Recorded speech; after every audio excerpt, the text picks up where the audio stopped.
I'm joined by Bryan after a 5-2 win against the champions again. Just firstly, you've now made it 8 out of 8, first time in history.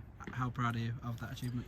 Really proud of the whole squad, not just the players that were out on the pitch today, but also those that didn't get selected and those that didn't come on. I think, for any team to be successful, they have to have a great squad. And at the moment, we're demonstrating that really well. Full use of the squad, people getting minutes, and yeah, it's paying dividends. And you spoke about a squad effort. Obviously, what have you made to the start of the season? You've come away with quite a few good results on the road, and I think this is probably the 3rd home game of the season. So to come away with all victories in 8 games it's impressive. I mean, yeah, we're mainly first year, so very much a learning curve. I think we have some really, really good spells in the games where, I describe it as cluster goals. We get a lot of goals quickly together, but then a lot of the time the games are even. We need to be better when we are in the winning positions in terms of managing the game and making sure that we keep our shape and look to keep the ball really and not go for more goals. But that's young kids and that's how they view the game. They want to score goals. And as I've mentioned, you've done the double over the champions, so it's another impressive achievement. I mean, you went to their place, scored 7 against them, and you scored another 5 today, so it shows the attacking dominance that you've got. Yeah, I think, credit to Bedford, really, really good team, made it very, very difficult for us. It was a 3-2, it was 3-2 for a long period of the game, and then a little bit of brilliance from Louis. Got us the 4th, and then, as I said, cluster goals. Very quickly it was followed up by a 5th.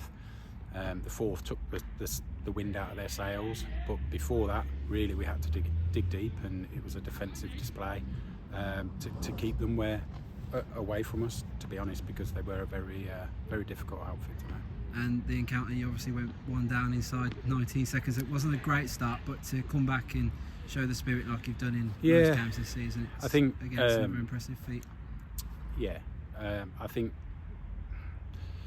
it's something that we've been working on all season. We've been very sloppy either at the start of games or right after half time. Been a number of times where we've conceded really, really early. Today, within 19 seconds from our own kickoff, and again it comes from us wanting to go and score a goal from the off, so there's patience needed. And then again in previous other away games we've conceded goals right after half time, and it just puts us under pressure. So it's definitely something that we want to get out of our game, and that's only going to come from us being better with the ball really. And what other sort of positives have you got? Because obviously I mentioned the determination and spirit to come back from 1 down. What also impressed you tonight? I think tonight was, I suppose, the ability to mix it with a team that were very physical. They were also good on the ball. We're not a big team, but they like to hit the diag into our right back. So I think the fact that we competed, earned the right to be in the game, was probably the thing that I was most impressed with, because they certainly started all guns blazing, and at 1-0. Yeah, our backs are against the door, so that ability to dig in and find a way was really, really good. And then when you bring on the subs, and you've got the likes of Nod coming on, who can just burst with power and pace, and Keel's come on, and then we've made, we lost Corey to an injury, we've put Doddy inside at left centre half. Before that we've had Dieter go in at centre half, so we've made changes and the players have adapted really, really well. And we spoke about how important it is to keep fighting. Obviously you need to keep closing that gap on Solihull. I think it's gone back down to 4 points tonight, so it just keeps you hot on their tail. Yeah, absolutely, and I think, credit to where we are at the moment. It's hard to chase. All you can do is play the next game. We never think we're not targeting one team, we're not targeting one club. It's about that game on game, and hopefully by the end of the season we'll have enough points to get what we set out to do at the start of the season, which was to try and be competitive and hopefully win the league. And I think if we continue in the way that we are, then yeah, absolutely will be a match for everyone. We spoke a lot about the league, but obviously next is a break from the league, so you've got a cup game against Tipton. How do you sort of go about that one now, and how do you prepare for that one? Yeah, so I think it's really important that we make a statement in the cups. We're disappointed to go out in the FA Youth Cup after really dominating that game. Again, giving away sloppy goals right at the death, in those first few minutes and those last few minutes of a half.